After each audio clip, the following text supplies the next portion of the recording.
Welcome to real story. ఒక తల్లి కట్టు కథ అల్లబోయి ఇట్టే దొరికిపోయింది. ఒక తండ్రి బొట్టి మాటల పైత్యంతో పట్టుబడ్డాడు. ఇంతకీ వారలిన కథలేంటి, అవి మిగిల్చిన వ్యధలేంటి? ఇదే వాళ్ళ రియల్ స్టోరీ. ఇటీవల విడుదలైన కోర్టు సినిమా చూసారా? ఇంచుమించు అలాంటి ఘటనే తిరుపతిలో జరిగింది. ఆ మూవీలో కూతురికి తల్లి అండగా నిలబడితే తిరుపతిలో మాత్రం తల్లి మరోలా చేసింది. ఎదిగిన కూతురు, కంటి పాపలా చూసుకుంటూ పెరిగిన చంటి బిడ్డ, రేపో మాపో ఎవరో ఒకరింటికి వెళ్లాల్సిన ఆడపిల్ల, మెట్టినింటిలో కాలు మోపిన గారాల పుత్రికపై పుట్టింటి మమకారం ఏమాత్రం తగ్గదు. అయితే కొన్ని దశల్లో కొందరు తల్లిదండ్రుల తీరు ఎందుకు పూర్తి భిన్నం. కడుపు తీపిని మరిచి కసాయిలా ఎందుకు మారతారో అర్థం కాదు.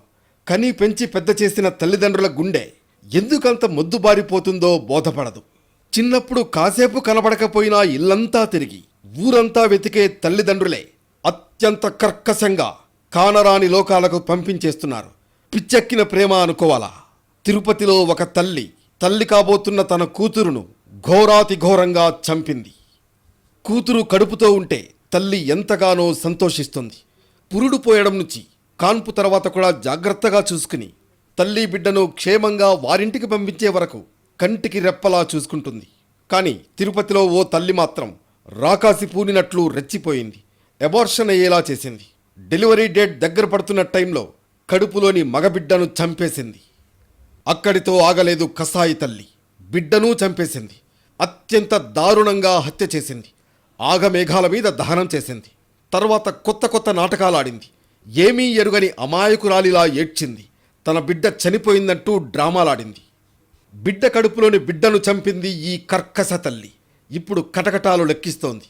కానీ ఎందుకు చంపింది? ఎలా చంపింది? పొత్తిళ్లలో పెరిగిన తన కూతురు పట్ల ఎందుకింత అమానుషంగా ప్రవర్తించిందో ఆరా తీసిన పోలీసులు ఆమె మాటలు విని ఆశ్చర్యపోయారు. తండ్రులే కాదు, తల్లులు ఇలాంటి ఆలోచనలతో రక్తం పంచుకుని పుట్టిన బిడ్డ రక్తం కళ్ళ చూస్తారా అని షాక్ అయ్యారు. ఈ దారుణం బ్యాక్గ్రౌండ్ అర్థం కావాలంటే ఇటీవల విడుదలైన కోర్టు సినిమాను ఒకసారి గుర్తుకు తెచ్చుకోవాలి.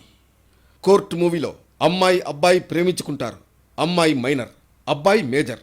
అమ్మాయి అప్పర్ క్యాస్ట్, అబ్బాయి బ్యాక్వర్డ్ క్యాస్ట్. ఇది తట్టుకోలేని ఇంటి పెద్ద మనిషి అబ్బాయిని అక్రమ కేసులు పెట్టి అరెస్ట్ చేయిస్తాడు.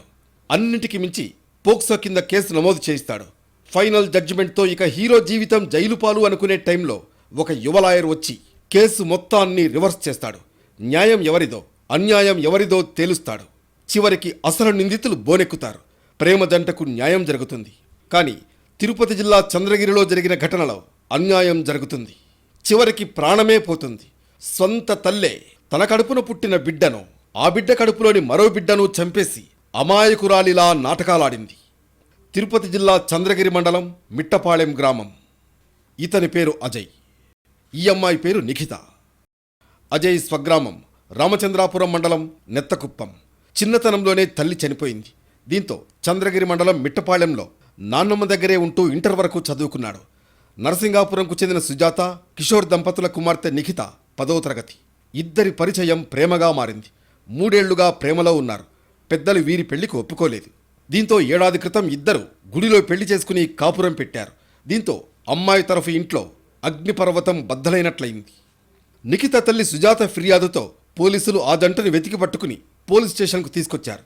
తామిద్దరం పెళ్లి చేసుకున్నామని పోలీసులకు చెప్పారు. తల్లిదండ్రులకు ఆవేశం ఉండే మాట వాస్తవమే. కానీ పోలీసులు ఇరువురిని కూర్చోబెట్టి పంచాయతీ తేల్చాలి. జరిగిందేదో జరిగిందని సర్ది చెప్పాలి. కానీ అజయ్ నిఖితల విషయంలో పోలీసులు ఎందుకనో కోర్టు సినిమా తరహాలో వ్యవహరించారన్న ఆరోపణలున్నాయి. ఎందుకంటే అజయ్ మీద ఏకంగా పోక్సో కేసు పెట్టారు. నిఖిత తల్లిదండ్రులు చెప్పిన ఆరోపణలన్నింటి మీద సెక్షన్లు వెతికి మరీ అజయ్పై కేసులు నమోదు చేశారు. అత్యంత కఠినమైన పోక్సో కేసు కూడా పెట్టారు. దీంతో అజయ్ జైలు పాలయ్యాడు. నిఖితని ఇంటికి తీసుకువెళ్లారు. అటు అజయ్ తల్లిదండ్రులు లబోదిబోమంటూ కన్నీరు పెట్టుకుంటే, ఇటు నిఖిత పేరెంట్స్ మాత్రం సురసుర చూసుకుంటూ మాతో పెట్టుకుంటే ఇలాంటి గతే అన్నట్లుగా గర్భవతి అయిన కూతురును తీసుకువెళ్లారు. ఇద్దరినీ విడదీయడం వరకే ఆగలేదు. ఇద్దరి ఎడబాటును శాశ్వతం చేశారు. ఈ గ్యాప్లో అత్యంత ఘోరానికి తెగించింది అమ్మాయి తల్లి. అజయ్పై పోక్సో కేసు నమోదు చేసి చిత్తూరు సబ్ జైలుకు తరలించారు. లాయర్ సాయంతో నిఖిత వీలైనప్పుడల్లా జైలుకు వెళ్లి అజయ్ని పరామర్శించి వచ్చేది. నిఖిత అప్పటికే గర్భం దాల్చింది. ఈ విషయాన్ని అజయ్తో పాటు కుటుంబ సభ్యులకు తెలియనీయకుండా రోజులు గడిపింది. 8వ నెలలో తల్లి గమనించి ఇంట్లోనే నాటు వైద్యం చేసి పుట్టిన మగబిడ్డ కళ్ళు తెరవక ముందే కాటికి పంపింది. ఆ సమయంలో నిఖిత ఆరోగ్య పరిస్థితి విషమించడంతో ఆసుపత్రికి తరలించి వైద్యం అందించారు. నిఖిత తరచూ జైలుకి వెళ్లి పరామర్శించడం తల్లికి తెలిసింది. దీంతో ఆమె హెచ్చరించింది. అయినా వెళ్లేది. బెయిల్ రావడంతో అజయ్ జైలు నుంచి బయటకొచ్చాడు. దీంతో నిఖిత తల్లిలో ఆవేశం కట్టలు తెంచుకుంది. మళ్లీ కూతురును వేధింపులకు గురి చేయడం మొదలుపెట్టింది. చాటింగ్ చేస్తూ జరుగుతున్న ఘటనలను అజయ్కు వివరించేది నిఖిత. తనకు విషం పెట్టి చంపేందుకు తల్లి ఆలోచనలు చేస్తోందని మాట్లాడుకుంటుండగా విన్నానని చెబుతుంది. ఆ చాటింగ్ స్క్రీన్ షాట్ ఇదే. అయినా అజయ్ ధైర్యం చెప్పాడు. కానీ నిఖిత అనుమానమే నిజమైంది. నిఖిత అత్యంత అనుమానాస్పద స్థితిలో మరుసటి రోజే చనిపోయింది. బయటి ప్రపంచాలకు తెలియకుండా గుట్టు చప్పుడు కాకుండా కేవలం గంటల వ్యవధిలోనే ఆమె మృతదేహాన్ని తల్లిదండ్రులు దహనం చేశారు. ఈ విషయం గ్రామస్తుల దృష్టికి రావడంతో వారు పోలీసులకు సమాచారం అందించారు. దీంతో నిఖిత తల్లిదండ్రులు సుజాత, కిషోర్ను అదుపులోకి తీసుకున్న పోలీసులు విచారించారు. నిఖిత అస్థికలను సేకరించి ల్యాబ్కు పంపారు పోలీసులు. ఇక ఎన్టీవీతో మాట్లాడిన అజయ్ నిఖిత మరణంపై తీవ్ర అనుమానాలు వ్యక్తం చేశాడు. ఇంట్లో చంపాలని చూస్తున్నారని తనకు మెసేజ్లు పంపిందని చెప్పాడు. నిఖిత తల్లిదండ్రులు ఆమెను చాలాసార్లు కొట్టారని, వారే నిఖితను చంపేశారని ఆరోపించాడు. ముందుకు వాళ్ళ అమ్మ వచ్చి వాళ్ళ మామతో వాళ్ళ తాతతో చెప్తున్నారంట. వాళ్ళ అమ్మ ఆ అమ్మ ఇంక చెప్పిన మాట వినదురా, మన కుల మతం అంతా అవన్నీ తీసేసి మనల్ని పరుచి చేస్తుంది అనేసి అవి ఇవి అని చెప్పే ముందుకి ఆ అమ్మని చంపేయాలనుకుంటున్నాను, విషం పెట్టి చంపేయాలనుకుంటున్నాను అని చెప్పింది. నేను అదంతా ఏం చేయదు అని చెప్పి అప్పటికి నేను అడుక్కున్నాను, సార్ రారో స్టేషన్కి అడిగిపోతాం, ఒకసారి కంప్లీట్ ఇద్దాము. నిఖిత మృతదేహాన్ని వేగంగా దహనం చేయడం, ఆమె మరణానికి ముందు అజయ్కు పంపిన సందేశాలు వంటి అంశాలను పరిగణనలోకి తీసుకున్న పోలీసులు ఈ కేసును లోతుగా విచారించారు. గ్రామస్తుల సమాచారం, అజయ్ ఇచ్చిన వివరాల ఆధారంగా నిఖిత మరణంపై ఇన్వెస్టిగేట్ చేశారు. చివరకు తల్లే హంతకురాలని తేల్చారు. పరువు పోయిందని నిఖితకు ఊపిరాడకుండా చేసి తల్లి సుజాత చంపేసిందన్నారు. కూతురు కడుపులోని బిడ్డను డెలివరీ చేసి మరీ చంపించిందని వెల్లడించారు. నిద్రిస్తున్న నిఖితను చంపి గంటల వ్యవధిలో మృతదేహాన్ని కాల్చివేసింది తల్లి సుజాత. సాధారణ మరణమని బంధువులను నమ్మించేందుకు ప్రయత్నించింది. ఆడపిల్లలు ఎప్పటికీ నాన్న కూచిలే, డాడీస్ డీరెస్ట్ డాటర్సే.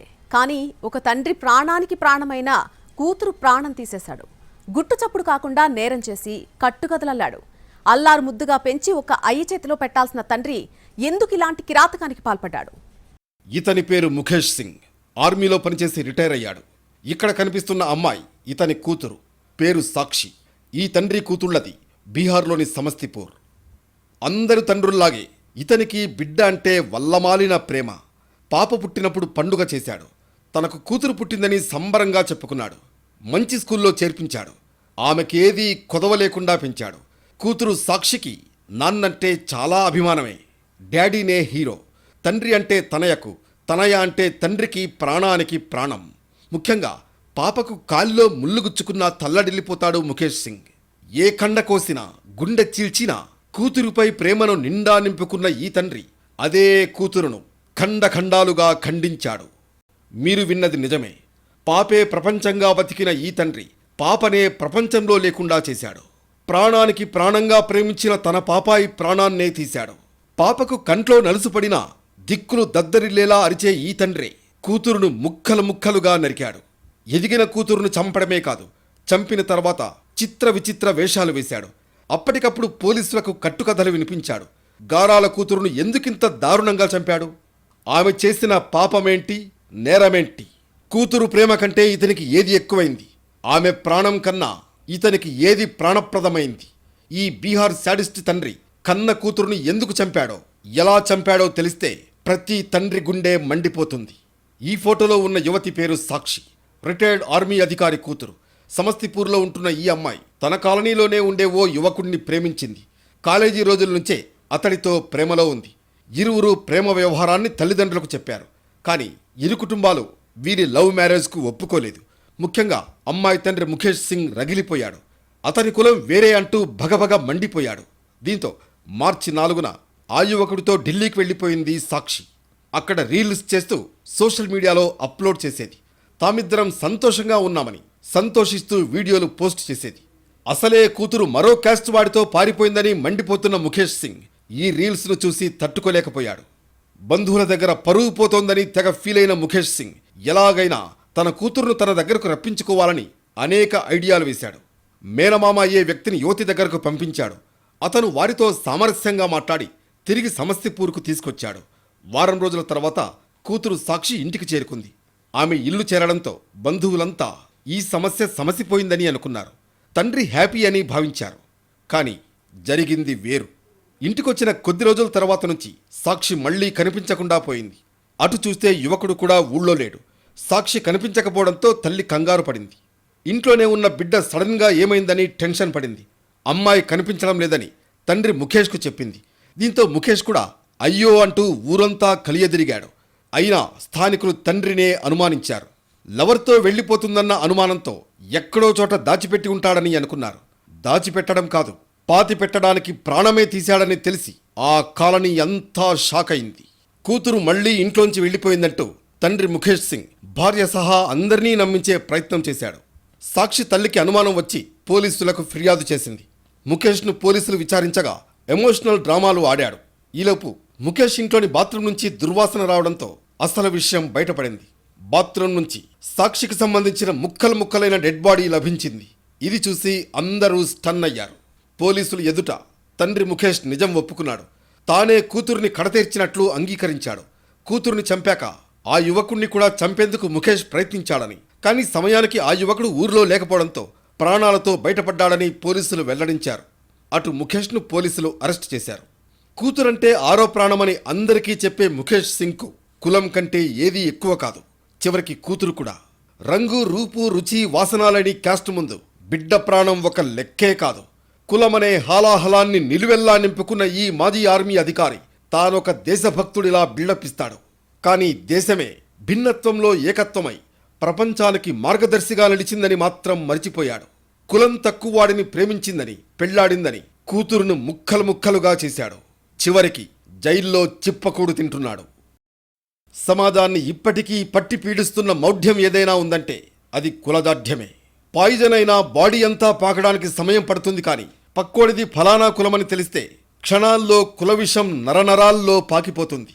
తిట్టేస్తారు, కొట్టేస్తారు, చివరికి చంపేస్తారు. ఉమ్మడి కరీంనగర్ జిల్లాలో ఇలాగే ఓ యువకుణ్ణి చంపేశాడు అమ్మాయి తండ్రి. ఇతడి పేరు సాయి కుమార్. పుట్టినరోజే ఇతడికి చావు రోజైంది. బర్త్డే వేడుకే మృత్యువేదికయింది.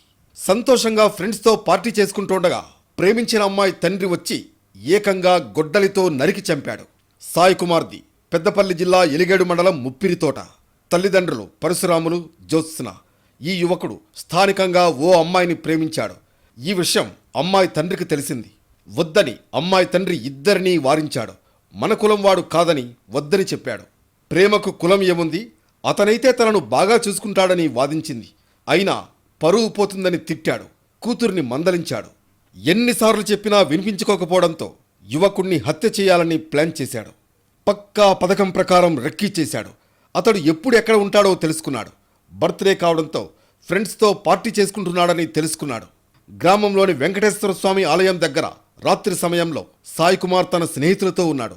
ఇది గమనించిన యువతి తండ్రి వెంటనే వెనక నుంచి గొడ్డలితో విచక్షణారహితంగా నరికి చంపాడు.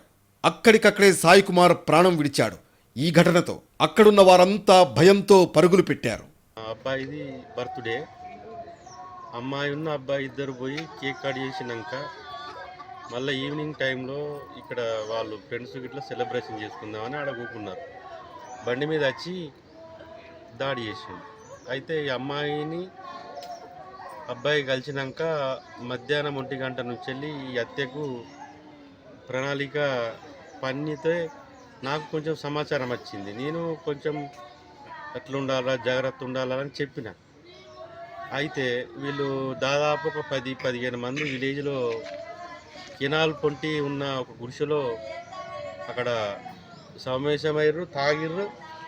మళ్ళీ ఊళ్ళే బండ్లు, కొత్త బండ్లు కనబడాలి. మేము ఆ డౌట్ వచ్చి వీని వెళ్ళనిస్తలేం, బయటికి వెళ్ళనిపోతే బయటకి ఇట్లా కూకున్నాడు. వాళ్ళ ఫ్రెండ్స్ వచ్చారు, ఇలా బర్త్డే కేక్ కట్ చేద్దామని ఆడికి పోయిండ్రు. పోయినాక వాడు బండి మీద వచ్చి అమ్మాయి వాళ్ళ తండ్రి గొడ్డలతోని దాడి చేసి. కులపిచ్చి, ఆస్తి పిచ్చి ముందు రక్త సంబంధం ప్రేమానురాగాలు కూడా నీరుగారిపోతున్నాయనడానికి ప్రతిరోజు ఎక్కడో ఒకచోట జరుగుతున్న కులహత్యలే నిదర్శనం. రాజ్యాంగం అందరూ సమానమేనని చెబుతున్నా మానసిక రాజ్యాంగం మాత్రం అంతరాల గీతలు గీస్తోంది. అబ్బాయి అమ్మాయి ప్రేమించుకోవడం, అటువైపో ఇటువైపో ఎవరికో ఒకరికి నచ్చకపోవడం, ఆపై అయిన వాళ్లనే చంపేయడం. ఏం సాధించడానికి ఈ పరువు హత్యలు అన్నది ప్రశ్న. పరువు కోసం పాకులాడి ప్రాణాలు తీసి జీవితం జైలు పాలు చేసుకుని సాధించేదేంటో కన్నవారికే తెలియాలి. కని పెంచి మిమ్మల్ని ప్రయోజకులుగా చేసిన మమ్మల్నే తిరస్కరిస్తారా అనే తట్టుకోలేని భావనతో తల్లిదండ్రులు ప్రవర్తిస్తున్నారు. కానీ వయసొచ్చిన పిల్లల ఆలోచనల్లో మార్పులు వస్తాయని ఆలోచించట్లేదు. మా మాటే వినాలి, మేం చెప్పినట్లే నడుచుకోవాలనే ధోరణి పంతాలకు దారితీసి ప్రాణాలను హరిస్తోంది. తమకిష్టం లేని వివాహాలు చేసుకున్నారని నవదంపతుల్ని హత్యలు చేయడానికి తల్లిదండ్రులు వెనకాడకపోవడం పరువు కాదు, పరువు తక్కువతనం. కులగోత్రాలైనా జీవన సంప్రదాయాలైనా మనిషికి పాపభీతి కల్పించడం, భయం భక్తి ఉండాలన్న భావనలే. కానీ నేడు ఏం జరుగుతోంది? ఎవరు వీటిని అతిక్రమిస్తున్నారు? ఎవరు వీటికి ఆద్యం పోస్తున్నారు? ఎవరు ఈ కట్టుబాట్లను గౌరవిస్తున్నారు? ఎవరు ఈ ఆచారాలను తుంగలో తొక్కుతున్నారు? చివరకు నెత్తురు చిందుతోంది, ప్రాణం పోతోంది, పరువు పోతోంది, డబ్బు పోతోంది, జీవితాలు నాశనమవుతున్నాయి. కన్నవాళ్లే చిప్పకూడు తినాల్సిన పరిస్థితి. తిరుపతిలో ఒక తల్లి కాబోతున్న తన కూతురును ఘోరాతి ఘోరంగా చంపింది. ప్రేమించిన పాపానికి కూతురునే కడతేర్చింది. బీహార్లో ఏకంగా మాజీ ఆర్మీ అధికారి అయిన తండ్రి బిడ్డను ముక్కలు ముక్కలుగా నరికాడు. మరో కులం వాడిని ప్రేమిస్తావా అంటూ ప్రాణం తీశాడు. కరీంనగర్లోనూ ఇంతే. ఈ డిజిటల్ ప్రపంచంలో సాంకేతిక విప్లవాలతో దూసుకువెళ్తున్న రాకెట్ యుగంలోనూ పరువు ముఖ్యమా, ప్రాణం ముఖ్యమా? దేనికి ప్రాధాన్యం? ప్రాచీన కాలం నాటి ఆటవిక న్యాయమే నేటి సభ్య సమాజానికి వర్తిస్తుందా? తమ హోదాకు భంగం కలుగుతుందనే కన్నవారి కక్షకు అమాయక యువతీ యువకుల ప్రాణాలు బలి కావాల్సిందేనా? తెలుగు రాష్ట్రాల్లో జరుగుతున్న అనేక పరువు హత్యలు కన్న ప్రేమనే ప్రశ్నిస్తున్నాయి, రక్త సంబంధాన్నే నిలదీస్తున్నాయి.